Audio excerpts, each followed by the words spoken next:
சும்மா ராக்கெட் மாதிரி அடிக்காங்க.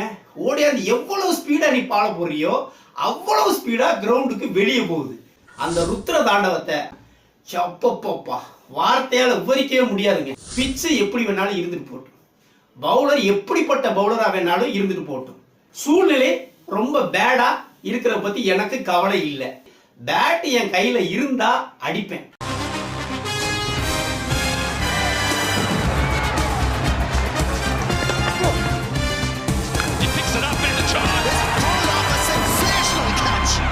ஸ்டார்டிங்லயே முதல் 2 ஓவர்கள்லயே உங்களுடைய மெயின் பேட்டர்களை 2 பேரை இழந்துறீங்க. சிச்சுவேஷன் ரொம்ப பேடா இருக்குது. இது ஒண்ணு. ரெண்டாவது விஷயம், பிட்ச் பவுலருக்கு சப்போர்ட் பண்ணுது, கொஞ்சம் ஸ்லோவாகி வருது. பிட்ச் ரொம்ப ஹார்டா இருக்கு. இது ரெண்டாவது விஷயம். மூணாவது, இங்கிலாந்து அணிக்கு இது சொந்த பிட்ச். அதனால இங்கிலாந்து ஃபாஸ்ட் பவுலர்கள் செம்மையா அந்த லைனை பிடிச்சு பயங்கரமா போடுறாங்க. பவுலர்ஸ் வெறித்தனமா போடுறாங்க.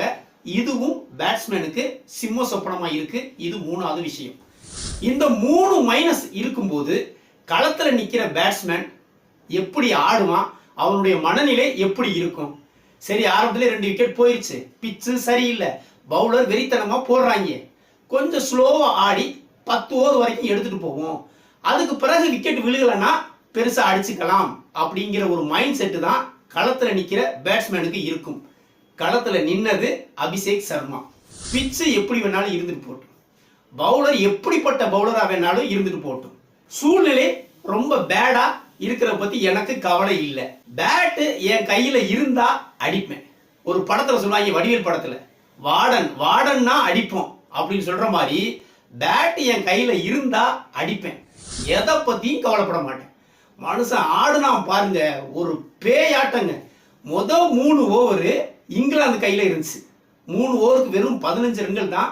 இசான் கிஷன், சாம்சன் 2 பெரிய விக்கெட் விழுந்துருச்சு. 4வது ஓவர்ல இருந்து அந்த ருத்ர தாண்டவத்தை அபிஷேக் சர்மா ஆடுறான் மனுஷன். சப்பப்பப்பா வார்த்தையால விவரிக்கவே முடியாதுங்க. முதல் ஓவர்ல 1 ரன் கொடுத்து 1 விக்கெட் எடுத்திருக்காப்ல இங்கிலாந்துடைய மெயின் பவுலர் மஹ்மூத். அதே கான்பிடென்ட்டோட 4வது ஓவரை போட வர்றான். அணிக்கு 4வது ஓவர், மஹ்மூதுக்கு 2வது ஓவர். மனுஷன் அடிச்சான் பாருங்க. அந்த ஓவர்ல அவனுடைய கான்பிடென்ட்டையும் நொறுக்கிட்டாங்க. அந்த ஓவர்ல 2 6 2 4 உட்பட 21 ரன் வரும். சும்மா ராக்கெட் மாதிரி அடிக்காங்க. ஓடியாந்து எவ்வளவு ஸ்பீடா நீ பால போறியோ அவ்வளவு ஸ்பீடா கிரவுண்டுக்கு வெளியே போகுது. அபிஷேக் சர்மாவுக்கு தனித்திறமை நிச்சயமா இருக்குங்க. அந்த ஓவர்ல 21 ரன். 5வது ஓவர், அணிக்கு 5வது ஓவரை போட வர்றது ஃபர்ஸ்ட் ஓவர் போட்ட வுட்டு போட வர்றாப்புல. அவரும் செம்மையா போட்டுக்காப்புல ஏற்கனவே 1 ஓவரை. அந்த 2வது ஓவர்ல 3 பவுண்டரி உட்பட 18 ரன்களை அடிக்காம மனுஷன் அபிஷேக் சர்மா. பந்துலாம் அப்படியே ராக்கெட் மாதிரி போகுதுங்க. அடிக்கிற அடியில எல்லாம் இங்கிலாந்துக்காரங்களாம் மிரண்டு போயிட்டாங்க. ஹாரி ப்ரூக்லாம் இப்படி பாக்குறான், ஏண்டா இவெல்லாம் மனுஷனடா, இப்படி போட்டாலும் அடிக்கிறான், ஸ்டேடியத்துக்கு வெளியில அடிக்கிறான், எப்படி தான் இவனுக்கு பால் போடுறது, இவன்லாம் இன்னும் ஒரு 7-8 ஓவர் நின்னா நம்ம கதை கந்தலாயிருமே அப்படிங்கிற மாதிரி அப்படியே பாக்குறான். யார அபிஷேக் சர்மா பாக்குறான். அடுத்தடுத்த அடிதான். 4வது ஓவர்ல தொடங்குனது 8.1வது ஓவர் வரைக்கும் நிறுத்தவே இல்லை. 24 பாலுக்கு 55 ரன்கள், கிட்டத்தட்ட 4 6 6 பவுண்டரி அடிச்சு அந்த 8.2வது ஓவர்ல நம்ம சுட்டி குழந்தை சாம்கரன் ஓவர்ல ஒரு ஸ்லோ லெக் கட்டரை கவனிக்காம LBW ஆகி அவுட் ஆகி போறாப்ல. அபிஷேக் சர்மா அவுட் ஆனதும் இந்தியாவுடைய ஸ்கோர் அப்படியே கொஞ்சம் குறைய ஆரம்பிக்குது. அது வரைக்கும் ஓவருக்கு 12 அந்த மாதிரி ஒரு ரன் ரேட் போய்கிட்டு இருந்துச்சு. அபிஷேக் அவுட் ஆன உடனே ரன் ரேட் அப்படி கொஞ்சம் கொஞ்சமா குறைய ஆரம்பிக்குது. இப்ப இந்த இடத்துல சாம்சன் பத்தி பேசி ஆகணும். எப்பா சாம்சன், நீ 2026 உலகக்கோப்பையோட ஹீரோ. அதனாலதான் உன்னைய டீம்ல இன்னமும் வச்சிருக்காங்க. தனி ஒரு ஆளா நின்று இந்தியாவுக்கு நீ 2026 வேர்ல்டு கப்பை, T20 வேர்ல்டு கப்பை ஜெயிச்சு கொடுத்த அந்த நன்றி கடனுக்காகத்தான் உனக்கு தொடர்ச்சியா வாய்ப்பு கொடுத்துக்கிட்டு இருக்காங்க. அது மட்டும் இல்லை அப்படின்னா எப்போ உன்னைய தூக்கி இருப்பாங்க. அயர்லாந்துக்கு எதிராக 2 போட்டி ஆடல, ஓகே. இப்போ இது 3வது போட்டி. இதுலயாவது பொறுப்பு ஆடணுமா வேணாமா? இதுலயும் வந்த உடனே 1 ரன்ல கேட்ச கொடுத்து அவுட் ஆகி போயிட்டாப்ல. இனி ரன்களை குவிச்சா மட்டும்தான் இன்னொரு 2-3 வருஷத்துக்காவது ஆட முடியும். இல்லைன்னா சேட்டன் கதை காலிதான். வெளியில ஒரு 15 வயசு பாலகன் சொல்றதை விட புலி டைகர்னு தான் சொல்லணும். வாய்ப்புக்காக உட்கார்ந்துக்கிட்டு இருக்கான். எல்லாம் உள்ள இறக்குங்க இறக்குங்கன்னு சொல்லிக்கிட்டு இருக்காங்க. கௌதம் கம்பீர் காதலியே வாங்க மாட்டுக்காப்ல. நீ இப்படியே ஆடுனா உன்னைய பெஞ்சில் உட்கார வச்சுட்டு அந்த புலியை உள்ள இறக்கிடுவாங்க. அடுத்ததா இஷான் கிஷன். ஏப்பா இஷானு, ரன் அவுட் ஆனா உன்னை யாரும் குறை சொல்ல மாட்டாங்கிற நினைப்பா? எப்படின்னாலும் நீ தான் அவுட் ஆகிருக்க. ரன் அவுட் ஆனாலும் உன்னைய ரன் அடிக்கல, நீ அவுட் ஆயிட்டேன்னு தான் சொல்லுவாங்க.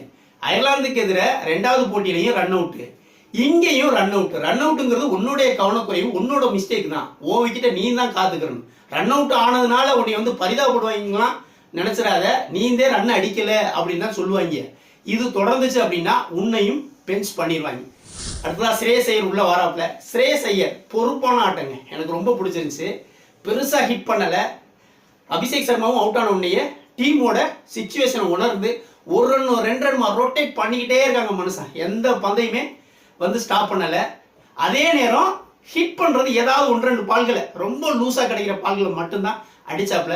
50 ரன்கள் அடிச்ச பிறகு ரன் ரேட்டை ஏத்துற முயற்சியில 2 சிக்ஸர்லாம் மனுஷன் பறக்க விட்டான். நல்ல ஆட்டம்.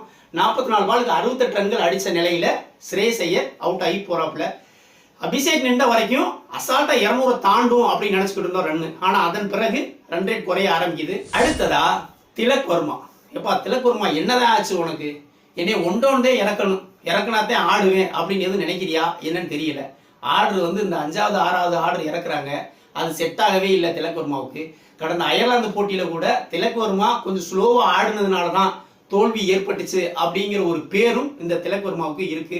இந்த போட்டியிலையும் பெருசா அடிக்க முடியல. 12 பந்துக்கு 11 ரன்கள் அவுட் ஆகி போயிடுறாப்ல. இந்த திலக் வர்மாவோட அவுட் ஆஃப் ஃபார்மும் தொடர்ந்துச்சு அப்படின்னா திலக் வர்மாவுக்கும் இடம் கிடைக்கிறது கஷ்டமா போயிடும். ஏன்னா எக்கச்சக்க பேர் வாய்ப்புக்காக வெளியில காத்துக்கிட்டு இருக்காங்க. இவங்க எல்லாம் நிப்பாட்டி வச்சுட்டா உங்களுக்கு இடம் கொடுக்குறாங்க.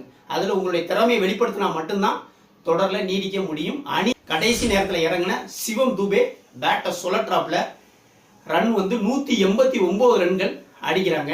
190 அடிச்சா வெற்றி பெறலாம் அப்படிங்கிற நிலை உண்டானது. இந்த பிச்சை பொறுத்த வரைக்கும் 189ங்கிறது நல்ல ஸ்கோர் தான், சவாலான ஸ்கோர் தான்.